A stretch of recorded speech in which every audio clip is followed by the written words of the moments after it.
Hello, welcome to Flatout Racing Bets. Got some free picks and predictions for you today. Got a three-man booth today. We got myself, got Todd and Kevin. How you guys doing today? Doing great. Yeah. How are you? Right. Well, I'm doing well. It's a lovely Saturday. It's a Saturday. That's correct. We are here early this week. We're trying to get some picks out a little bit earlier. We've been getting these out about 3 hours before race time. The only problem is we don't have the odds, but we'll figure it out, and we still have the drivers we like.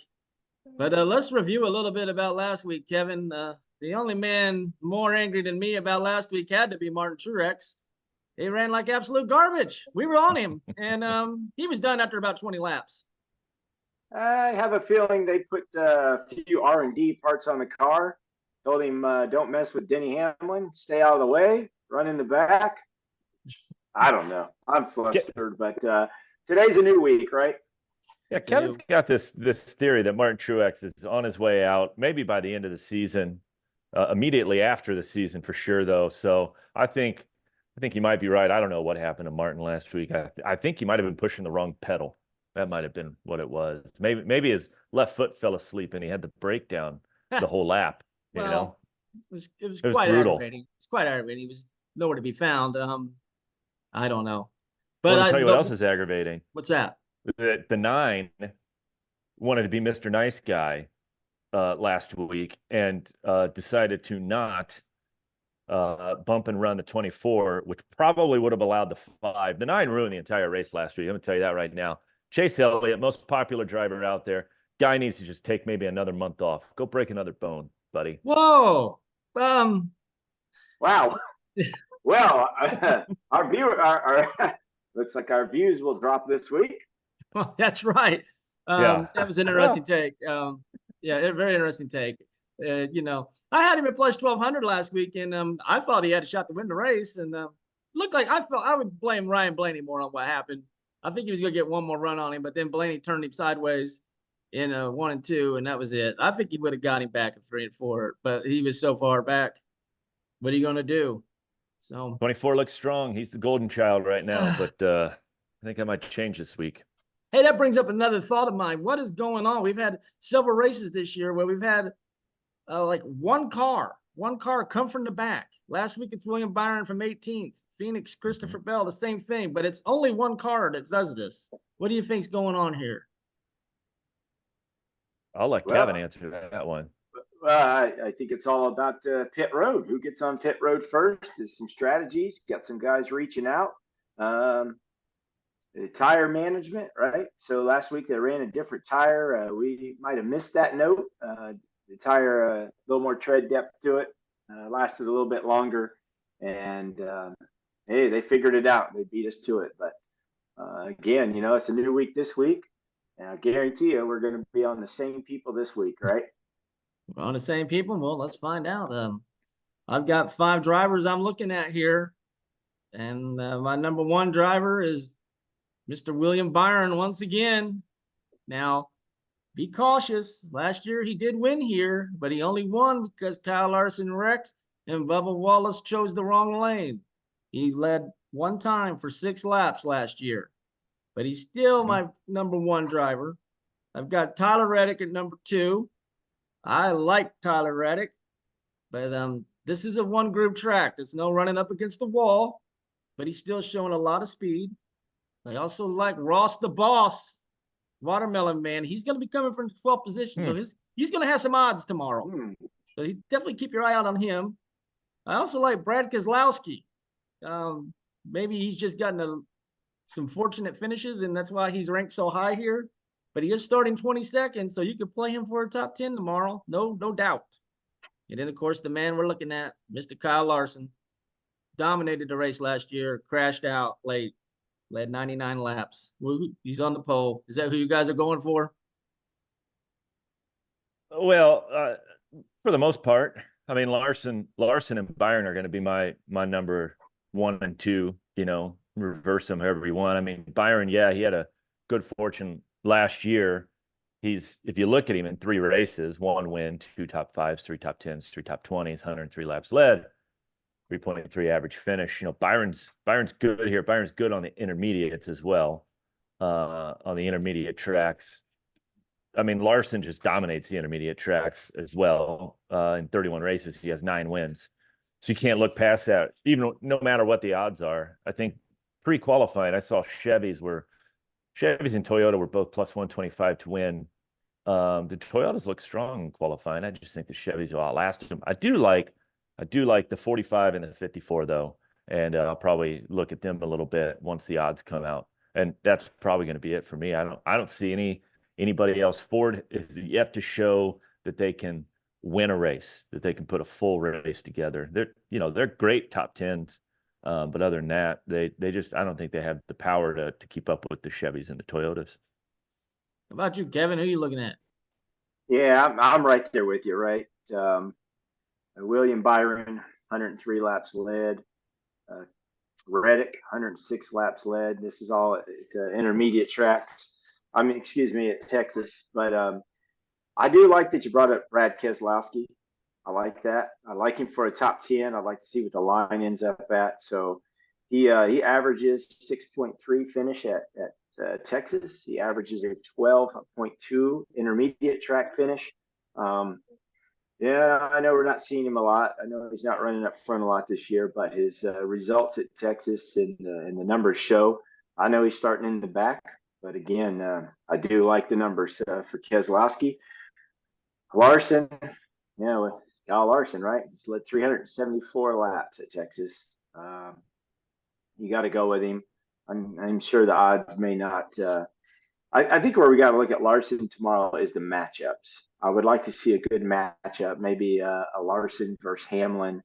I don't know if we can get a Larson versus Blaney. I'd like to see that lineup if we could. But William Byron, Reddick, Larson. Looking at Keselowski and Blaney for a top 10, that's where I stand. Yeah, I think it's going to be really hard to get Larson anything over plus 300 tomorrow. I doubt it. So I don't know if I can play him. I think he's probably going to win. I think he's the man. I think he was plus 300 pre-practice. I woke up this morning. He was at plus 300, and Hamlin and Byron and Reddick were around plus 500. Christopher Bell looked fast in qualifying, but he was nowhere in practice. So, I don't know what to make of that. I understand why NASCAR does it, but you're practicing it at 10:30 local time, qualifying at 11:30 or whatever. You're practicing early in the morning, and then you're running a race at 2:00 local time. Like that's going to throw a lot of things. Shohei Ohtani has no idea what he's doing with this race tomorrow based on that alone. So I don't know what I'm going to do with this race tomorrow right now. Yeah. I don't know. Hey, let's talk about the 54 real fast. Yeah. Ty Gibbs. We need to look at Ty Gibbs tomorrow. Man, he looked solid today, right? I think I said 54, didn't I? Were you listening? You brought him up. No, I was kind of busy. I was looking at Shohei Ohtani's lines. Well, yes. But let's look at the 54 tomorrow as well. Let's see what matchups he's got. Cars hooked up. We all know the kid can drive. We all know Toyotas are fast. They finished three Toyotas in the top 5 last year. So definitely look at the 54 tomorrow for sure. Yeah, this is Hendrick and Gibbs. This is a Hendrick and Gibbs free for all right now. Unfortunately, we need someone to step in here and battle with them. I think it's going to be 23-11 though. I think that's the team. Bubba Wallace, 111 laps led here last year. He's sneaky, but he didn't have it to practice speed. So I don't know. I don't know what we make of this practice. He did qualify in the top 10. I also like Joey Logano seems to, if we're looking at a Ford, Joey Logano's kind of sneaky up there. He's been in the practice. So he's a guy you might look at for a surprise, in driver matchups. If you get Logano versus some guys, you might want to look at him and maybe look at him for a top 10 because he's starting outside the top 15, I think. So there'll be like a generous number on that, like a minus 110 or something that you might be able to get that on. He's 20th, and him and Elliott. So Logano's 20th, Elliott's 24th. If you're, looking for some matchups, those guys would be good. I think Elliott will end up in the front or I don't towards the front. No? I don't. No. Oh, okay. Well, no. I mean, Yeah. You also said Ryan Blaney was going to hang out in the back at Phoenix. well, I'm just saying Chase Elliott hasn't done anything right yet. It's, last week he did something, but I don't know. Those cars might have had 2,000 horsepower last week for that special race. For the 40th Hendrick, anniversary. Yeah. Yeah, they look good. Yeah, it was incredible. They look good up front. They had, thousands of people in these grandstands all wearing red shirts. Just incredible. I don't know how that happened, how they all ran 1, 2, 3 like that. Just insane. Well, what's the special occasion this week? What do we got this week that we could take advantage of in the NASCAR conspiracy? I don't know. I was wondering that they maybe was having like a driver rodeo tonight in Texas. What do you think? That'd be great. They are. If you cars. could, High limit series tonight. That's right. We do got sprint car racing, but maybe the rodeos afterwards. If you guys had to pick one guy, who do you think would ride a bull the longest in NASCAR? Question. Current driver? Or? Wow. Yeah, just current driver. If he had to ride a bull, what do you think? I mean, I'm gonna go with Ricky Stenhouse. Ricky Stenhouse. Okay. I'm gonna take Daniel Suarez. Daniel Suarez to ride the bull. Yeah. Well, he's yeah. That's interesting. Daniel Suarez. I'm going with Austin Dillon. He's always wearing cowboy hats and button down. Austin Dillon should probably just skip tomorrow and stay at the rodeo. It's about time Austin Dillon just goes to become a rodeo man. Yeah. It'd be one of those good clowns. The clown would be Ty Dillon, I think. Well, that's true. Yeah. Well, clown's Richard Childress for keeping that guy in a ride. But anyway. Wow. Well, okay, guys. So, unfortunately, when Kyle Larson stinks up the show, we have to resort to talking about drivers riding bulls. But what else are you going to do? It's a great hat you got there, Kevin. I just want to talk about that real quick. It's a tremendous hat. It is tremendous. Perfect. I don't, that jacket might not be good at tomorrow's race, but that hat will help you out. Hot and slick. Sure. Yeah. I probably will not be wearing this jacket at tomorrow's race, but Terry Winnie would appreciate it. Yeah. So you're just going shirtless and wearing that hat. You probably don't want me there shirtless. No, I think that happened in the 90s at the Motor Speedway, but we don't need to see that now.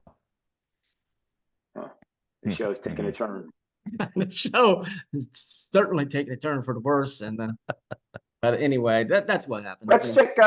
Let's see real fast. Let's see if we got some odds up yet real fast. Yeah. See if anything's moving.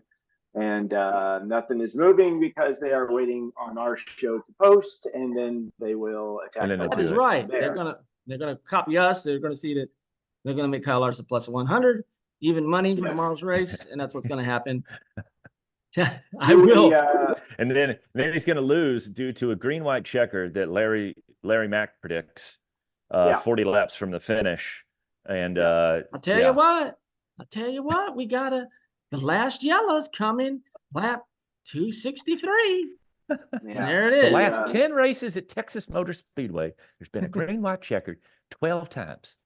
I don't know if you guys noticed last week, but with like 3 laps to go, they put this thing up, the picture of the caution light, just for unknown reason. I've never seen it in all my life. And then 10 seconds later, it's yellow. It's like, what the hell is going on? When they show the number 16 Seafood Best Chevrolet of Ty Dillon with 17 laps to go, when they show that car on TV tomorrow, you know what's about to happen, right? Blue tire. Yeah. I thought that was interesting that when Ross, John Hunter Nemechek did basically the same thing Ross Chastain did. He went to the corner and never turned at Martinsville, but Ross Chastain is a hero, and John Hunter Nemechek, it just was a yellow flag. And it's illegal now. The car burnt to the ground, and we had to run yellow flags for 20 laps. But that's how it goes. On a serious note, we did race in Vegas earlier this year. The only mile and a half, Atlanta's a mile and a half, but that's super speedway racing. It was Larson Reddick, and Hamlin not much of a factor in Vegas. He ran about 9th all day long. So I think this is cut and dry. We will see. Yeah, I would agree. Need to look at the lines on Larson. Need to look at Reddick, and like Todd mentioned, folks need to pay attention to the Gibbs car at 54. Yep. And I will post in the Sorry about that. I will post in the comments as soon as these lines come out, my driver matchups, and then just go and okay. check the comments. They'll all be there. I put them down there last week. Put every bet I made and how we did. I just lost about a unit last week, but hey, that's how it's gonna go. We won about 15 units the week before, so Yeah. all good. Let me ask you, at what line do we take the Toyotas to win tomorrow? The Toyota, well,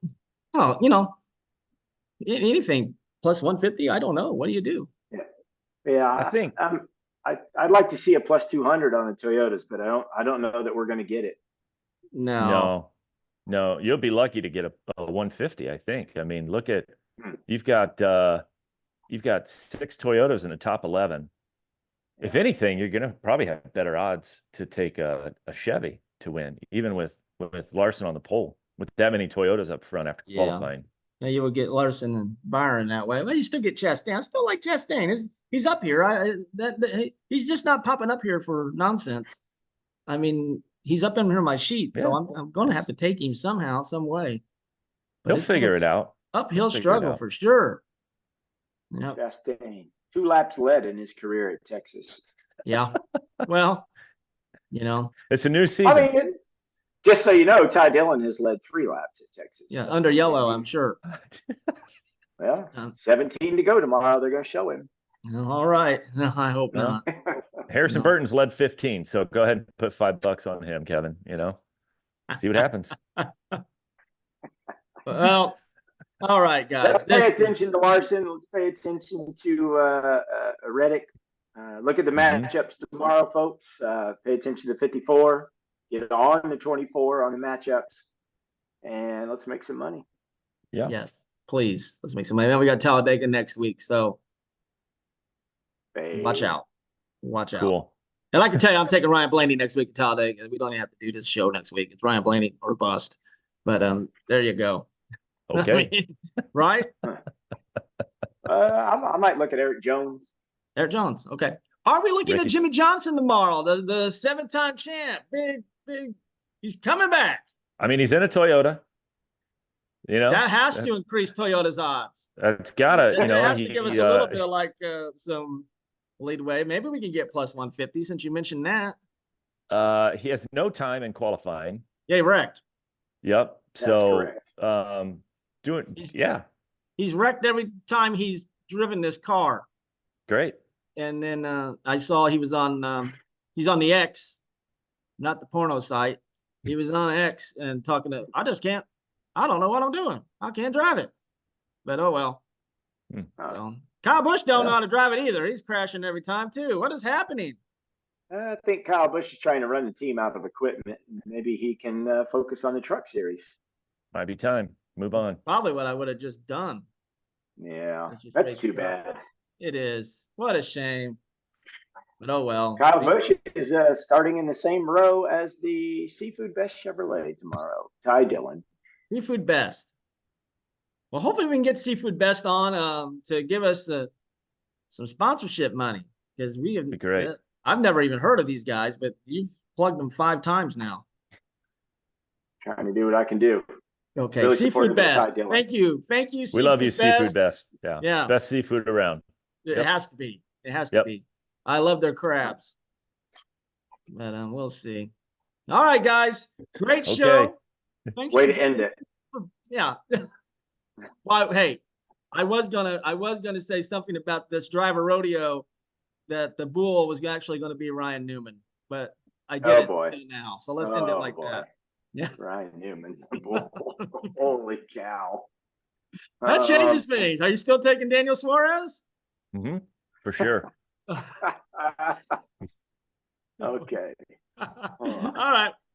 Well, we'll see you next week. Good luck. All right. And, remember to like and subscribe. I know you like it, so subscribe. Thank you.